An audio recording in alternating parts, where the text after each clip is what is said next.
우리나라에 1호 외국인 철도 차량 기관사가 생겼습니다. 이 사람은 아르헨티나 출신 우리나라 기관사가 된 사람이 알비올 안드레스라고 하는 사람인데, 이분이 유퀴즈라고 하는 프로그램에 나와서 대화하는 가운데 이런 얘기를 했습니다. 우리나라 지하철에서 잃어버린 물건을 모아놓는 유실물 센터가 있습니다. 지하철을 타고 가다가 놓고 내린 물건이 잊어버렸으면 유실물 센터에 연락을 하면 보관해 놨으니 찾아가라. 그런데 거기에 쌓여있는 유실물들이 1년에 엄청 많습니다. 그런데 이분이 이야기하기를 자기가 사는 아르헨티나에는 유실물 센터가 없답니다. 우리나라 지하철에서 잃어버린 물건을 보관해 놓은 유실물 센터를 보면서 아주 감탄을 합니다. 아르헨티나에서는 대부분 동남아나 남아메리카 등지에서 물건을 잊어버리거나 줍거나 놓고 간 물건은 그냥 가져가면 끝입니다. 그냥 가져가면 끝이지 이것을 가지고 가서 경찰서에 신고를 한다든지 유실물 센터에 맡겨 놓는 일은 없답니다. 여러분, 우리나라에는 커피 전문점에서 외국인들이 와서 보고 아주 기절하는 일이 있습니다. 화장실 갈 때 핸드폰, 카메라, 노트북, 아이패드를 수백만 원짜리를 놓고 가도 아무도 가져가지를 않아요. 근데 외국에서는 이렇게 했다가는 어느 순간에 누가 가져가는지도 모릅니다. 찾을 수가 없어요. 대부분 외국 사람들이 이런 한국의 문화를 보고 아주 기절을 합니다. 물론 우리나라에 CCTV가 있어서 그렇지만 이것이 하나의 양심 문화로 절대로 가져가서는 안 된다는 이 정직함이 그대로 문화로 굳어진 것 같습니다. 적어도 카페에서 테이블에 핸드폰을 놓고 화장실을 다녀와도 가져가는 사람이 없는 것은 이게 보통 일이 아닙니다. 그만큼 정직과 문화 수준이 높아졌다는 말입니다. 리더 다이제스트라고 하는 기독교 잡지가 있습니다. 2004년 4월호에 당신의 양심은 몇 점입니까? 이런 제목으로 언젠가 한번 글을 소개한 적이 있습니다. 리더스 다이제스트가 1800명의 아시아인들에게 물었습니다. 일상생활에서 갈등을 느끼게 만드는 상황을 10가지를 질문하고 여기에 양심 테스트를 했다는 겁니다. 한번 여러분도 테스트 해보시면 좋겠는데, 첫째는 슈퍼마켓에서 물건을 샀는데 돌아와 보니 거스름돈을 500원을 더 받았어요. 그러면 그 돈을 돌려주겠냐 아니면 in my pocket 하겠냐 물었더니 아니다, 돌려주겠다는 사람이 74%였답니다. 나머지 26%는 내 주머니에 넣겠다 그 말이죠. 네 번째는 길거리에서 우연히 지갑을 주었는데 현금이 5만 원이 들어 있습니다. 그 주소와 전화번호가 적힌 명함도 있는데 이 지갑을 주인에게 돌려주겠냐 그랬더니 예라고 하는 사람은 15%, 아니요라고 하는 사람은 85%가 그냥 주머니에 넣겠다는 겁니다. 호텔에 가보면 타월이, 수건이 아주 좋은 게 많아요. 넓고 좁고 많은데 가보니까 이 타월이 너무 좋아요. 그래서 몰래 하나 가지고 나오겠냐 그래 물어봤더니 아니 그나마 아니요라고 대답한 사람이 13%고 82%, 83%, 7%는 가져가겠다는 거죠.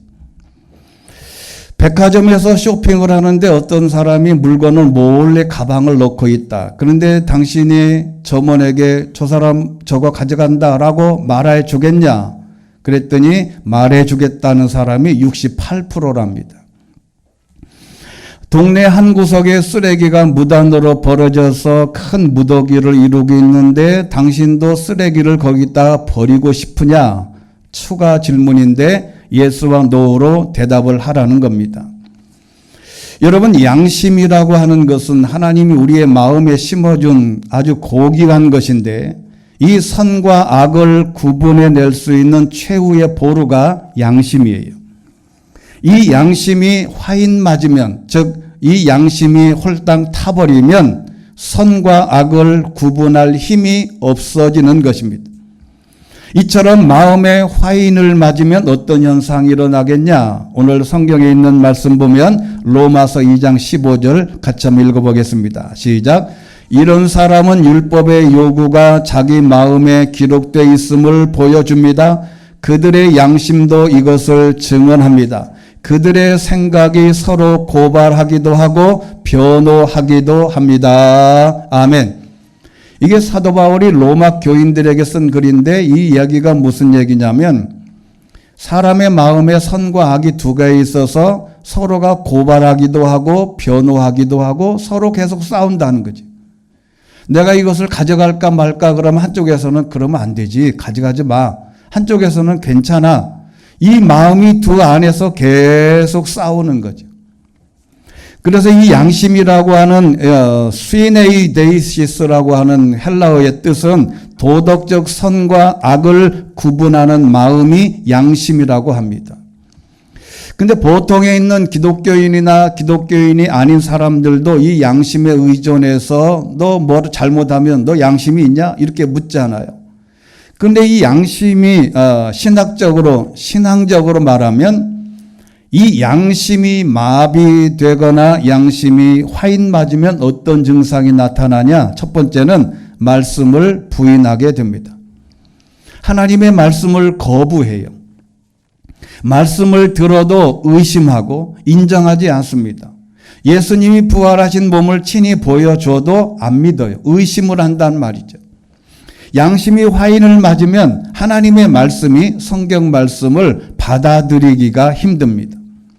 그리고 두 번째 특징은 뭐냐면 내가 죄인임을 모릅니다. 본인은 내가 의롭다고 생각해요. 나는 하나님 앞에서 죄인이다 라고 절대로 생각하지 않습니다. 많은 사람들이 그래요. 나는 경찰서 앞에도 가본 적이 없다. 경찰서 앞에 지나가는 것도 싫다. 그런데 그러기 때문에 나는 죄인이 아니라고 하는데 성경은 모두가 다 죄인이라고 하는 것을 내 마음으로 고백하지 않습니다. 양심이 마비되면. 그리고 세 번째는 하나님의 말씀에 감동이 없습니다. 점점 시간이 가면 갈수록 말씀을 들을 때 감동이 없고 감격이 없고 신앙생활할 때도 마음에 뜨거운 뭐가 없어요. 가슴 밑에서 올라오는 그게 있어야 되는데 그게 없다는 말씀입니다. 오늘에 있는 이 말씀의 내용을 간단하게 시작해 보면 사도가 아닌 다른 제자로 일컬어지는 두 사람이 이제 십자가 사건이 있는 안식구 첫날에 예루살렘에서 엠마오로 걸어가는 중이었습니다. 이 엠마오라고 하는 동네는 예루살렘에서부터 11km 정도 되는 거리인데 이걸 걸어가고 있었는데 엠마오 마을에 거의 다다르자 예수께서는 더 가시려고 했다는 겁니다. 여러분 그 전전날 있었던 이야기를 서로 이야기하면서 갔습니다. 그 예루살렘이라고 하는 동네가 그렇게 크지 않은 동네인데 십자가에 못 박힌 예수님에 대해서 서로 대화를 하고 갔어요. 야, 엊그제 십자가에 예수라는 사람이 또 강도 2명하고 십자가에 당해서 처형받았대. 이제 죽었나 봐. 뭐 이런 얘기를 쭉 하는 거예요. 여러분 교통사고 하나만 나도 금방 소문이 나는데 그때 당시에 가장 논란을 많았던 예수님의 처형 소식을 서로 이야기하고 있었습니다. 근데 갑자기 거기에 어떤 사람이 끼어들어서 대화를 3명이 이제 하고 갔던 겁니다. 근데 이 그분이 예수님이신데 그 두 사람한테 이런저런 얘기를 하고 뭐 그랬는데도 못 알아봤어요. 그래서 저녁 식사가 때가 돼서 밥을 먹으면서 가만히 들여다보니까 그분이 십자가에 못 박혔던 그 예수님이라는 겁니다. 그런데 이 사실을 알고 난 다음에 오늘 말씀 33절에 있는 이 말씀이 오늘에 있는 분수령이 되는 큰 말씀이에요. 다시 한번 읽어보겠습니다. 시작. 그들이 즉시 일어나 예루살렘으로 돌아갔습니다. 가서 보니 거기에는 11 제자가 다른 사람들과 함께 모여 있었습니다. 아멘. 이 두 사람은 예수님이 죽어서 처형당했다 그랬는데 예수님이 말씀을 통해서 그들이 깨닫게 하고 내가 죽었던 그 예수다라고 말하는 순간에 이 두 사람이 즉시 발길을 돌려서 예루살렘으로 다시 돌아갔다는 겁니다. 이게 놀라운 오늘 성경의 말씀의 핵심이에요.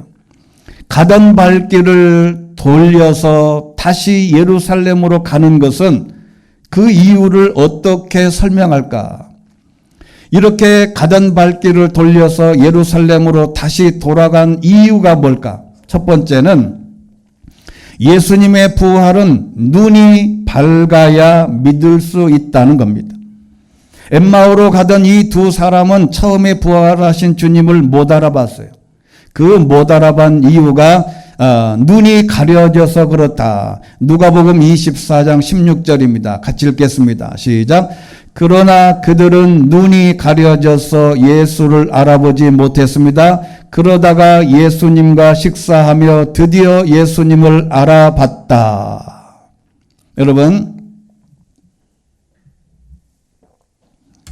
이 사람들이 눈이 가려져 있는데 그 당시에 그 사람만 눈이 가려진 게 아니에요. 오늘 이 자리에 있는 저와 여러분도 눈이 가려져서 예수님의 부활과 실체와 신앙을 잘 모를 수도 있다는 겁니다. 그 옛날에 있는 사람은 이미 죽었고 그 사람들은 성경에 있는 인물이고 상관없어요. 근데 저와 여러분이 오늘 이 시간도 눈이 가려져서 예수님의 사역과 부활을 제대로 믿지 못할 수도 있다. 31절의 말씀 보니까 그제야 그들의 눈이 열려 예수를 드디어 알아봤습니다. 그러나 곧 예수께서 그들 눈앞에서 사라졌어요. 여러분, 우리가 예수님을 진짜 알아보는 그 시점이 언제일까? 눈이 밝아져라고 하는 단어입니다. 여기 열려라고 하는 말은 나뉘거나 갈라서 잡아당겨서 열다라는 뜻이에요. 그러니까 어떤 문이 있는데 안 열려요. 그런데 손으로 안 됩니다. 여러 사람이 모여서 한쪽에서 잡고 잡아당겨서 열어야 된다는 겁니다. 여러분, 이게 우리의 눈도 마찬가지입니다. 우리의 마음을 찢고 우리의 눈으로 예수님을 제대로 바라볼 수 있도록 우리가 눈을 열어야 된다는 겁니다. 이 눈이 열리지 않으면 예수님의 예수님을 제대로 바라볼 수가 없다는 겁니다. 영적인 눈을 떠야 된다고 하는 것인데, 여러분, 이 12 제자들은 예수님하고 3년 동안 먹고 자고 했어요. 기적을 봤습니다. 죽은 나사로를 살리는 장면을 육신의 눈으로 직접 봤어요. 여러분, 이런 제자들도 부활하신 예수님을 알아보지 못했다는 거예요. 왜 알아보지 못했을까? 여러분, 왜 예수님이 똑같은 형상으로 나타나는데 왜 알아볼 수 없었을까? 딱 하나입니다. 절대로 예수님이 살아날 것이라는 것은 꿈에도 생각을 못한 거죠. 꿈에도 생각을 안 해봤기 때문에 실물이 와도 이게 믿기지가 않는 거예요. 사람이요, 이상합니다. 절대로 안 올 거라고, 절대로 아니라고 일단 믿고 나면요, 아무것도 안 보입니다. 그러니 마음의 눈을 열어서 영안이 열려야 부활하신 예수님을 알아볼 수 있다는 것이죠. 두 번째는요, 아주 중요한데 성경을 풀어주실 때 믿고 깨달을 수 있다는 겁니다. 오늘 말씀의 가장 큰 핵심이에요. 여러분, 44절에 있는 말씀 보면 내가 전에 너희와 함께 있을 때 모세와 율법과 예언서와 시편에서 나에 대해서 기록된 모든 것을 이루리라고 이루어져야 한다고 너희에게 말한 것이 바로 이거다. 예수께서 그들의 마음을 열어 성경을 깨닫게 해 주셨습니다 라고 하는 것은, 깨닫게라고 하는 말은 이해하다라는 뜻인데, 여러분, 오늘의 이 말씀이 정말 신기해요. 제가 이 성경의 말씀을 읽다가 너무 신기한 게 뭐냐면 예수님이 부활했으면요, 가장 큰 증거품은 자기 몸입니다. 예수님이 부활하셔서 현장에 나타나셔서 이런데 내 몸이에요. 그런데 자기 몸을 보여주면 끝나는 문제인데 이상하게 예수님이 말씀을 꺼내 드신 거죠. 말씀을 성경을 근거로 했다는 말입니다. 여러분, 이단과 전통적인 기독교를 구분할 수 있는 방법은 딱 하나입니다. 성경을 중요하게 여기냐 아니면 교주의 말을 앞세우느냐, 이걸로 구분돼요. 세상의 모든 이단들은 성경을 왜곡하고 성경의 진리를 자기 간증이나 자기 어떤 현상을 자꾸 강조하려는 것과 비교됩니다. 예수님께서 자신의 말씀이 아닌 성경 말씀을 귀하게 여기시고 성경을 꺼내든 것은 여기에서 놀라운 예수님의 계획입니다. 지금부터 벌어지는 모든 일들은 말씀에 기초해서 너희들이 신앙생활을 하라는 거죠. 여러분, 어떤 사람은 간증을 너무 앞세우다 보면 간증 때문에 성경이 가려질 때가 많아요. 여러분, 성경이 응하게 된다는 사실을 강조함으로써 증명해 보이신 것입니다. 자신의 사역이 아닌 하나님의 사역으로 이어진 거죠. 그래서 성경을 풀어주는 것이 중요하고 성경을 제대로 읽어야 한다는 것입니다. 이해할 수 있는 성경이 필요합니다. 제가 늘 말씀드리는데 여러분, 우리말 성경을 주된 성경으로 한번 읽어보시는 게 좋아요. 제가 그 증거를 보여드리겠습니다. 제가 이 말씀은 수시로 외국에 외부에 어디 설교를 가든지 어디를 가든지 제가 이 말씀을 합니다. 여러분, 개역 한글 본문인데 이 성경으로 우리나라가 100년을 성경을 이 성경으로 읽었어요. 사도행전 14장 12절에 보면 바나바는 스스라고 하고 바울은 그 중에 말하는 자이므로 험해라 하더라. 사도행전 14장 13절 성박 스스 신당의 제사장이, 그 다음에 19장 35절 보면 큰 아데미와 스스에게서 내려온 이라고 한 분문. 여러분, 여기서 스스라는 게 뭘까? 제가 중고등학교 다닐 때 저희 아버지가 목사님이신데 저희 아버님이 목사님이실 때 이 본문을 그대로 읽으면서 저한테 설명을 안 해주셨어요. 그래서 학교 가서 찾아봤습니다. 그때는 인터넷이 없지요. 사전도 찾아봤습니다. 스스신이라는 게 세상에 있나? 아무리 찾아봐도 없습니다. 세계사 용어에도 없고 사전에도 없고 그 유명한 로마 신화를 읽어봐도 이 신이 안 나와요. 로마서에 있는 내용인데. 야, 이게 무슨 신인가 아무리 고민을 해도 이 신을 못 찾아. 그러면 이제 그런 신이 있나 보다 라고 지나쳐 버렸어요. 근데 이게 개정개혁판으로 성경을 번역하면서 이 스스 신이 제우스 신입니다. 우리가 로마 신화를 읽어보면 제우스가 신의 왕이잖아요. 그런데 보니까 바나바가 제우스라고 하는 신이 사도 바울이 복음을 전할 때 이 스스를 제우스를 스스로 번역했습니다. 사도행전 14장 13절에도 제우스 신전이라고 번역했고 19장 35절은 그냥 신상이라고 번역했습니다. 개정개혁판에는 다행스럽게 제우스로 다 번역을 했습니다. 여러분, 이런 곳이 한두 군데가 아니에요. 장로회 신학대학교에서 오랫동안 30몇 년 동안 교수님을 하셨던 나채운 서울대 국문과 출신 교수님은 이 한글 성경에 이런 곳이 500개가 넘는다고 했습니다. 제가 보기에는 한 3,000군데 정도 돼요. 이게 무슨 얘기냐면 성경을 읽어도 제대로 이해를 못해. 성경을 제대로 읽어도 뜻이 애매해. 그냥 읽으라고 하니까, 그냥 쓰라고 하니까 쓸 뿐이지 이해가 안 돼요. 여러분, 이것부터 우리 중고등부서부터 이것을 고쳐 나가야 됩니다. 하나님의 말씀은 읽어서 이해가 되는 성경으로 읽어야 됩니다.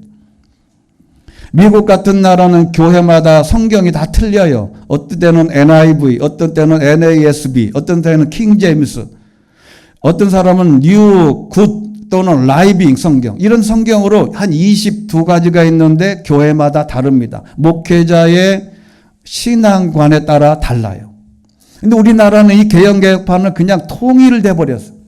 그러니 성경을 읽으라고만 하지 제대로 읽지를 못해요. 그러니 여러분, 성경을 이해되는 현대어 성경을 찾아서 읽게 되시기를 주의 이름으로 축원합니다. 세 번째는 마음이, 성경을 읽으면 마음이 뜨거워집니다.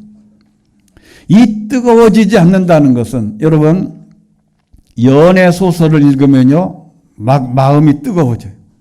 야, 뭐 이런 소설도 다 있나? 여러분, 우리나라에서 지금 나오는 여러 가지 책들이 참 많아요. 지금 우리나라에서 최고의 베스트셀러가 Say No라고 하는 책인데, Say No는 뭐냐면 No라고 말해라, No, Say, 이걸 Say No라고 말해라 라고 하는 책으로 했어요. 저자도 Say No입니다. 근데 이분이 엄청나게 부자를 이루었는데 청년들에게 부자가 되는 방법, 잘 사는 방법을 본인이 터득한 책을 700페이지가 되는 책을, 이 책은 적어도 25,000원을 받아야 되는데 본인은 이것을 우리나라 청년들에게 알리고 싶어서 7,000원만 받고 인쇄도 안 받고 그냥 배포해버렸어요. 핸드폰에 있는 이북이라고 하는 그냥 다운받아서 쓰고 있는 이것은 공짜로 다 배포해놨어요. 여러분, 이런 책을 읽어보면요 막 마음이 뜨거워지는 거예요. 내가 이것을 10살 때만 읽었어도 내가 세상을 뒤집어졌다. 이렇게 뜨거워져야 되는데 하나님의 말씀을 듣거나 읽을 때 뜨거움으로 나타난다. 여러분, 32절에 있는 말씀 한번 같이 읽겠습니다. 시작. 그들이 서로 물었습니다. 길에서 그분이 우리에게 말씀하시고 성경을 풀어주실 때 우리의 마음이 뜨거워지지 않았느냐. 하나님의 말씀을 들을 때 뜨거워지게 되시기를 주의 이름으로 축원합니다. 여기 풀어주실 때는 아까 말씀드린 대로 깨닫고 눈이 열리다는 말과 똑같아요. 우리의 마음을 서로 잡아당겨서 열고 뜨거워지고 불을 붙여야 됩니다. 제가 목사이다 보니까 이렇게 부목사 할 때부터 많은 시체들을 제가 본 적이 있어요. 근데 제일 작은 시체는 6개월 된 남자아이였는데, 이제 엄마가 고등학교 선생님이에요. 근데 낮에는 맡겼다가 밤에는 아이를 데려가다가 이제 양육을 하는데, 이 아이가 이제 서툴지요. 이거 초보 엄마니까. 근데 밤에 12시가 넘었는데 애가 너무 열이 나는 거예요. 열이 나는데 이 초보 엄마가 자기 생각에 어른이 먹는 해열제 있잖아요. 말하자면 예를 들면 개보린이나 이런 거. 근데 병원에서 처방받은 이 알약을 동그란 거를 4등분을 한 거예요. 이게 칼로 잘라가지고. 그래서 4알 중에 하나를 이렇게 갈아가지고 수저에다가 물 묻혀서 애한테 먹였어요. 근데 애가 그 약을 먹고 경기하다가 죽은 거예요. 근데 죽고 나서 병원을 이제 달려갔는데, 그때 제가 너무 신기한 걸 경험했어요. 그 사과 박스에다가 그 아이를 담아가지고 병원에 차에다 실어봤는데, 제가 열고 손을 딱 대봤더니 너무 애가 차가운 거예요. 섬뜩할 만큼 차가워. 그런데 친정 엄마가 막 이제 응급실로 들이닥쳤어요. 근데 친정 엄마는요, 그 애 걱정은 안 해. 그리고 그 엄마한테 가서 엄마를 자꾸 위로하려고, 이게 자기 딸이지. 막 위로하고 괜찮다 그러고 어떻게 하냐고 막 끌어안고 그래. 근데 그 다음에 시어머니가 오셨는데, 시어머니 양은 누구한테 달려갈까요? 애기한테 달려가는 거예요. 이 엄마는 전혀 염두에도 안 두고 애한테만 달려가서 그 아이를 막 끌어안고 울더라고. 여러분, 그런 어린 아이도요, 시체는 차갑습니다. 아주 시신이 만져보면 진짜 차가워. 얼음장같이 차가워요. 여러분, 건강한 사람은 심장이 있어서 몸이 뜨겁습니다. 마음이 뜨거워요. 손발이 차면 일단은 건강에 이상이 있다는 거죠. 여러분, 신앙의 심장도 있습니다. 이 심장이 하나님의 말씀을 들을 때 심장이 박동수가 올라가고 뜨겁게 되시기를 주의 이름으로 축원합니다. 그런데 이 뜨거워지게 진다는 방법은 성경에 있습니다. 그것은 말씀을 깨달을 때 가능한데, 여러분 여기 예레미야 15장 16절입니다. 같이 읽겠습니다. 시작. 주의 말씀을 찾아 제가 먹으니 주의 말씀이 제게 기쁨이었고 제 마음의 즐거움이었습니다. 만군의 하나님 여호와여, 이제 제가 주의 이름으로 불리기 때문입니다. 할렐루야. 여기 주의 말씀을 찾아서 내가 먹었다는 거예요.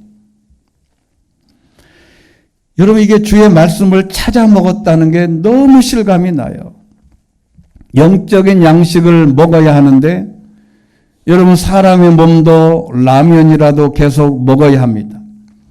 요즘에는 좋은 먹거리, 좋은 식당, 맛집을 찾아 다니듯 하나님의 말씀을 찾아서 잘 먹어야 돼요.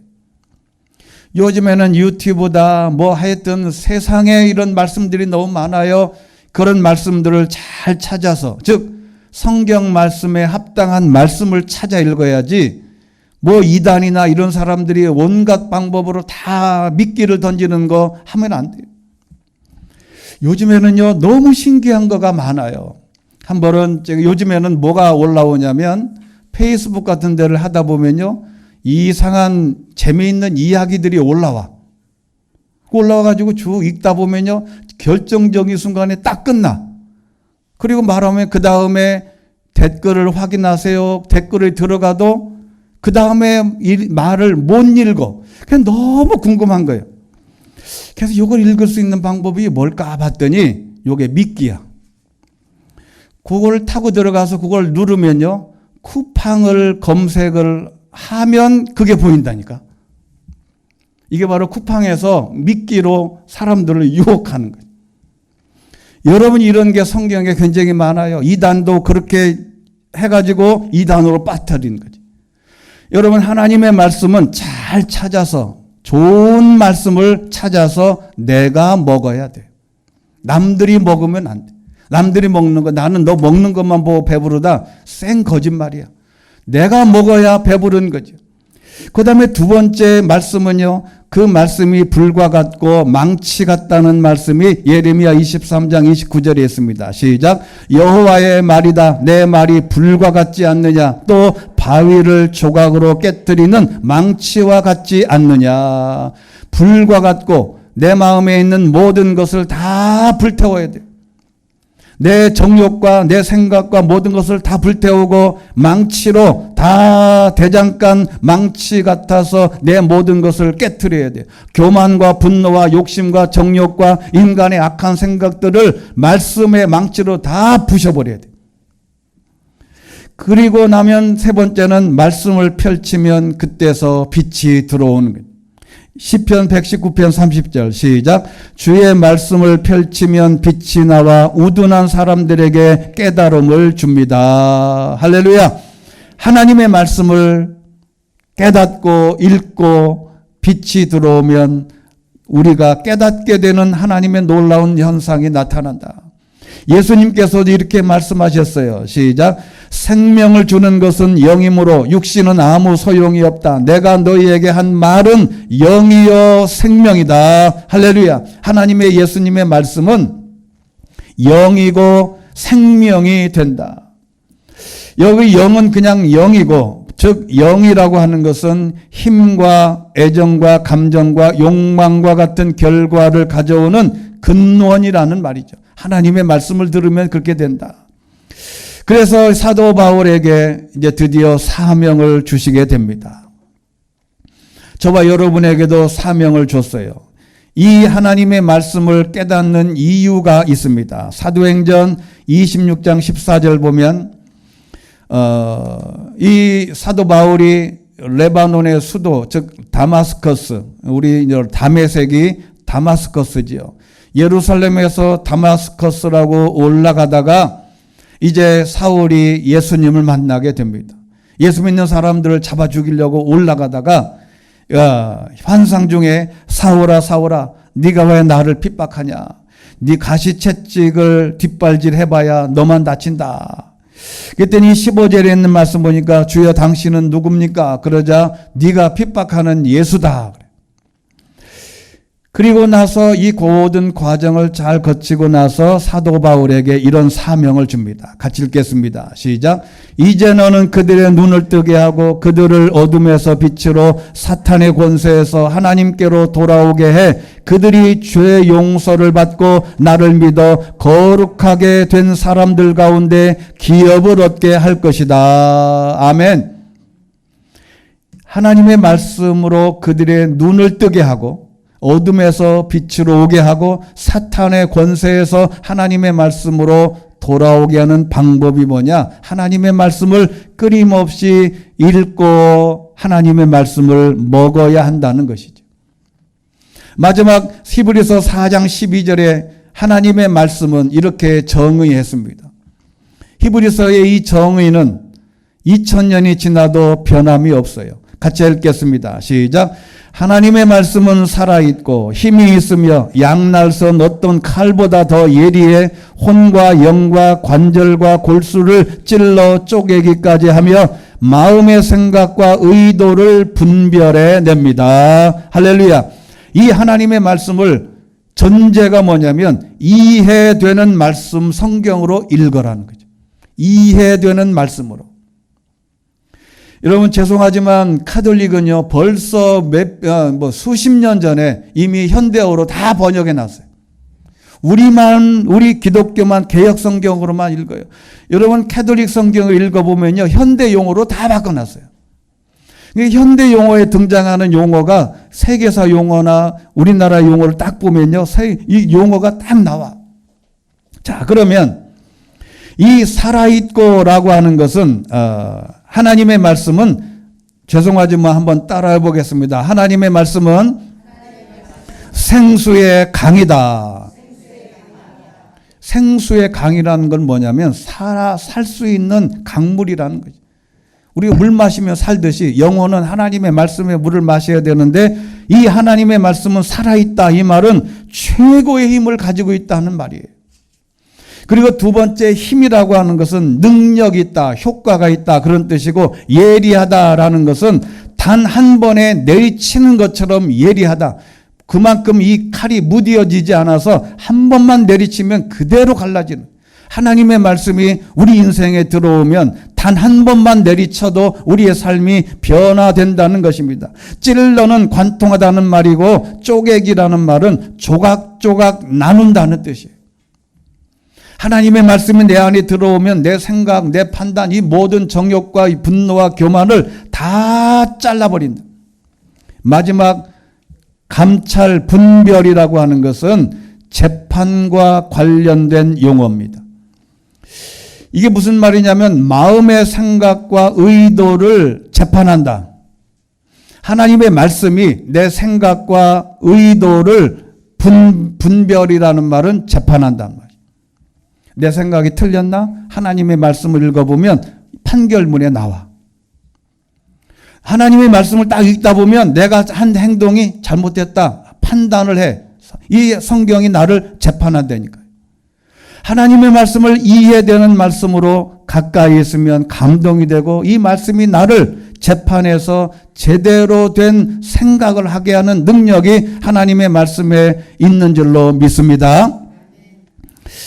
여러분 영적 성장의 길이라고 하는 책을 쓴 고든 맥도날드,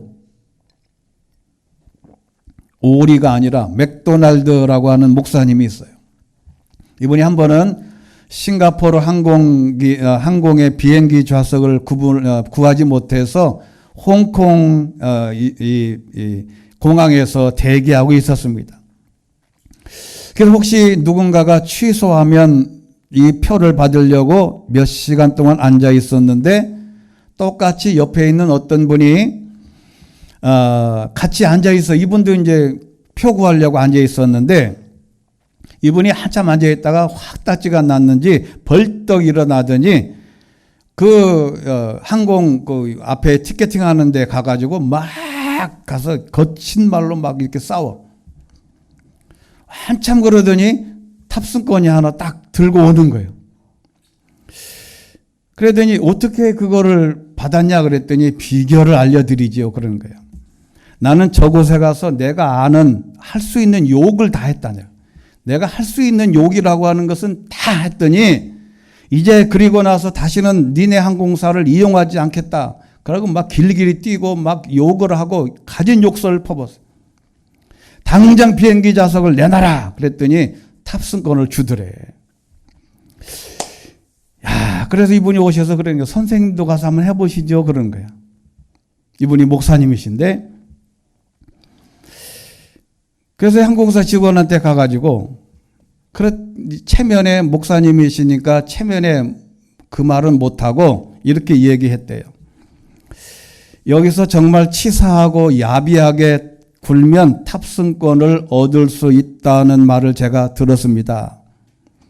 하지만 사람들을 무시하고 욕설을 해대는 게 옳다고 생각하지는 않습니다. 그러니 저 좀 도와주세요. 그런 거예요. 자, 여기서 제가 질문을 해볼게요. 탑승권을 받았게요? 못 받았게요? 대답을 해보시라니까. 이 사람은 막 욕설을 해서 받았어. 이분은 너무 착하게 해서 주세요 그랬더니 줬게요? 안 줬게요? 줬으면 제가 말을 안 하지.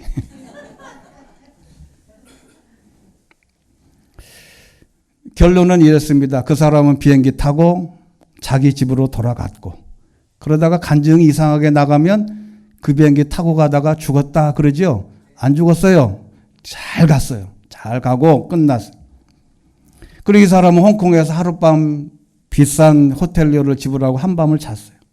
근데 이분이 목사이며 저명한 저술가인 까닭은 거기서 큰 깨달음을 얻었답니다.